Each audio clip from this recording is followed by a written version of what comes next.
everyone. Today we will be presenting the Purdue Pegboard Assessment. The purpose of the Purdue Pegboard is to identify a client's baseline, degree of disability, or changes in hand dexterity before, after, and during an intervention. It can measure gross motor skills of unimanual and bimanual arm and hand dexterity. It can also measure fine motor skills of unimanual and bimanual finger dexterity. Originally, this test was developed so that the employment staffing agencies could use this as a pre-employment screening tool to determine if the individual has the dexterity abilities needed for manual dexterity, assembly line type jobs. Additionally, some vocational evaluators use the PPT test as a dexterity skills training program. It is also used for patients whose goal is to return to work. The PPT is used in individuals over 18 years old and in a variety of neurological and musculoskeletal conditions such as Parkinson's disease, muscular dystrophy, multiple sclerosis, hand injuries, schizophrenia, intellectual disabilities, low vision problems. For the purpose of this presentation, our client is diagnosed with Parkinson's disease. Our client is Celia Herrera. She is 60 years old and she loves to knit. This is also the reason why she is seeking occupational therapy services. Client factors include mild symptoms of Parkinson's disease, such as bilateral tremors and slow bodily movements. Body functions include no cognitive deficits, some impaired light touch, and some limited upper extremity joint range of motion. Some of the performance skills that will be tested in today's Purdue Pegboard test include fine motor skills and gross motor skills of the fingers, hands, and arms, also bilateral coordination of the hands, and lastly, fingertip dexterity. The Purdue Pegboard test can be purchased online at the Lafayette Evaluation website, and the price ranges from $125 to $176. To administer the test, you will need the Lafayette Purdue Pegboard test, which includes the board itself, the pins, the washers, the collars, the instruction manual, which can also be found online, a stopwatch, and a score sheet. There is an application online that is available for both iPhone and Androids to calculate scores. Additional tools required consist of a table and a chair for the client to sit while taking the test. The pegboard should be placed on the table with the row of cups at the top of the board. Far right and far left cups should have 25 pins each to have a total of 50 pins. In this case, the pegboard is set up for a client that is right-handed. Therefore, there are 40 washers that are placed at the left of the center. If the client was left-handed, then the washers would be placed to the right of the center.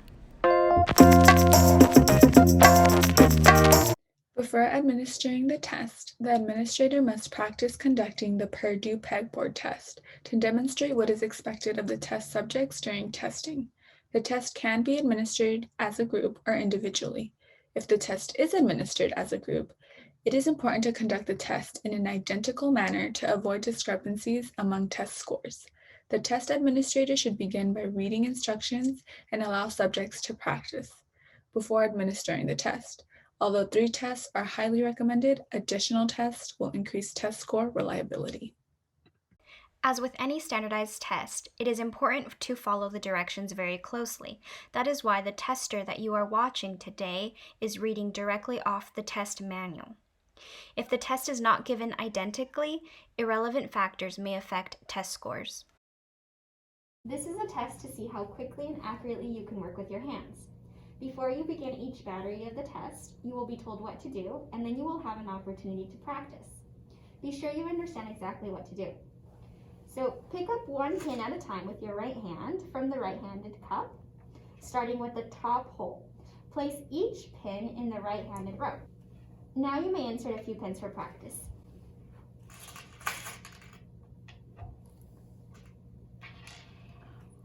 If during the testing time you drop a pin, do not pick it up.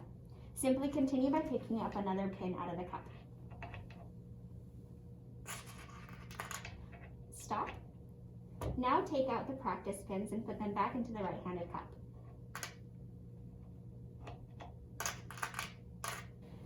Okay. When I say begin, you will place as many pins as possible in the right-handed row, starting with the top hole.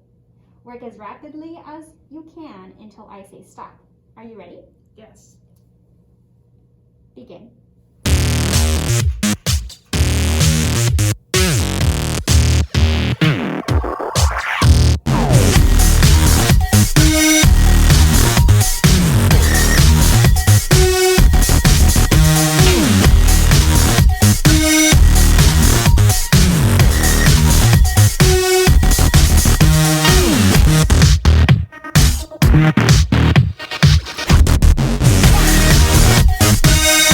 Stop.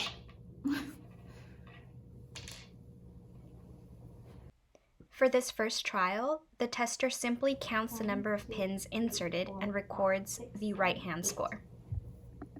Okay, so for the first trial, you got 8.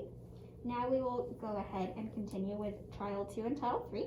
Go ahead and remove the pins and put them back into the right cup. So now I'm going to pick up one pin at a time with your left hand from the left-handed cup. Place each pin in the left-handed row, starting with the top hole. You may insert a few pins for practice. Okay, stop. Now go ahead and take out the practice pins and put them back into the left-handed cup. Okay. When I say begin, please place as many pins as possible in the left-handed row, starting with the top hole. Work as rapidly as you can until I say stop. Are you ready? Yes. Okay, begin.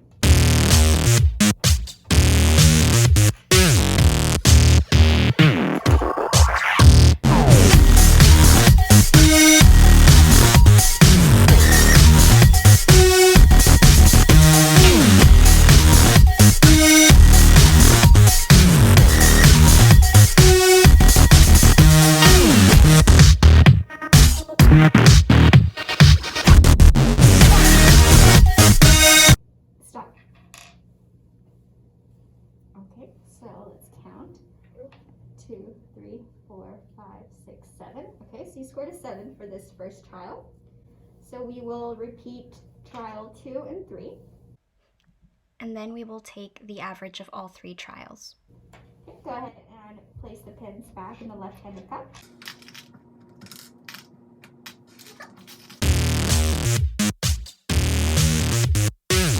For this part of the test, you will use both hands. Pick up a pin from the right-handed cup with your right hand, and at the same time, pick up a pin from the left-handed cup with your left hand. Then place the pins down the row. Begin with the top of both rows. And you can place some for practice.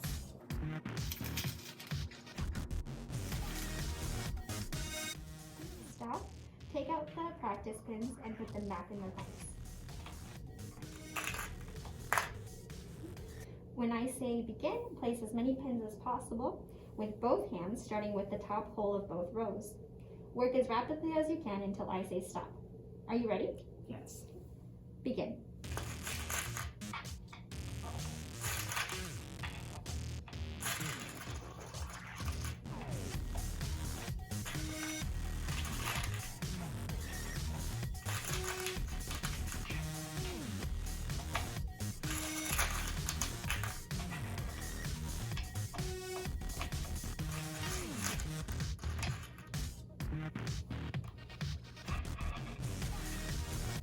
And stop.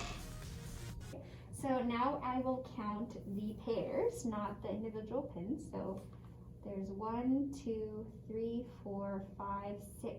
You were able to do 6 pairs.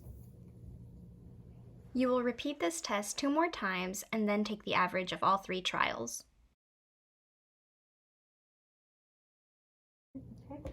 So pick up one pin from the right-handed cup with your right hand. While you're placing it in the top hole in the right-handed row, pick up a washer with your left hand. As soon as the pin has been placed, drop the washer over the pin. While the washer is being placed over the pin with your left hand, pick up a collar with your right hand. While the collar is being dropped over the pin, pick up another washer with your left hand and drop it over the collar. This completes the first assembly, consisting of a pin, a washer, a collar, and another washer. While the final washer for the first assembly is being placed with your left hand, start the second assembly immediately by picking up another pin with your right hand. Place it in the next hole, drop a washer over it with your left hand, and so on.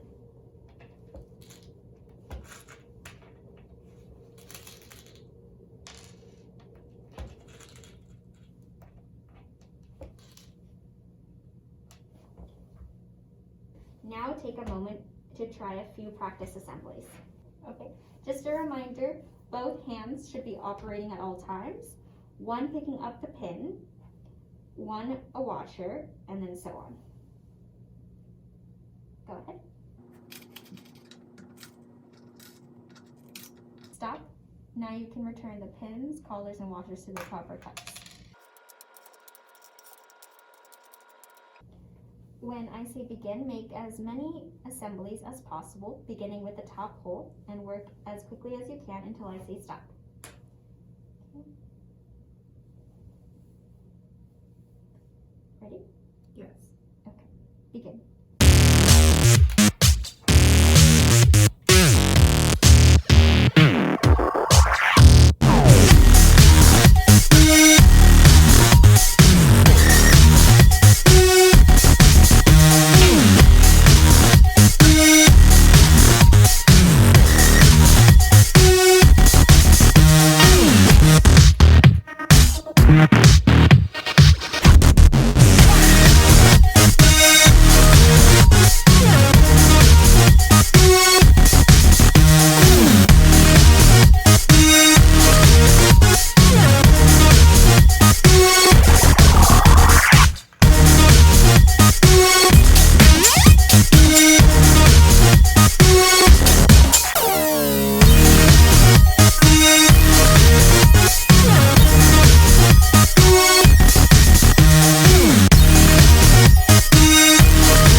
So now I'm going to count. That's 1, 2, 3, 4, 5, 6.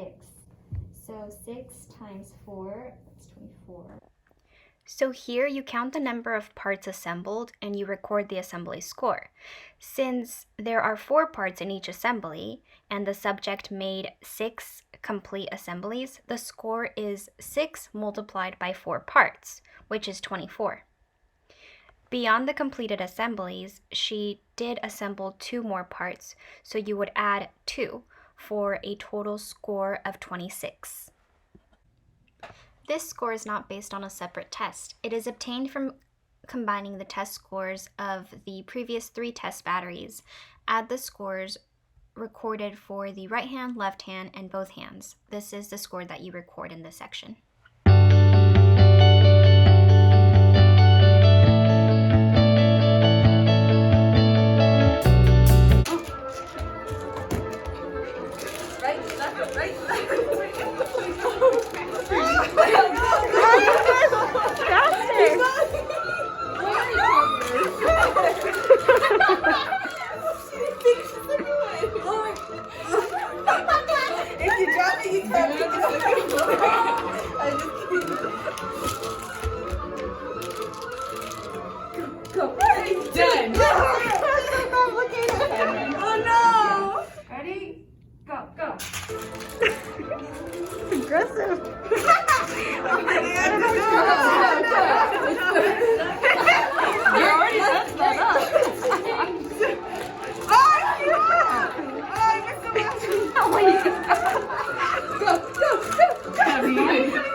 She wants to win.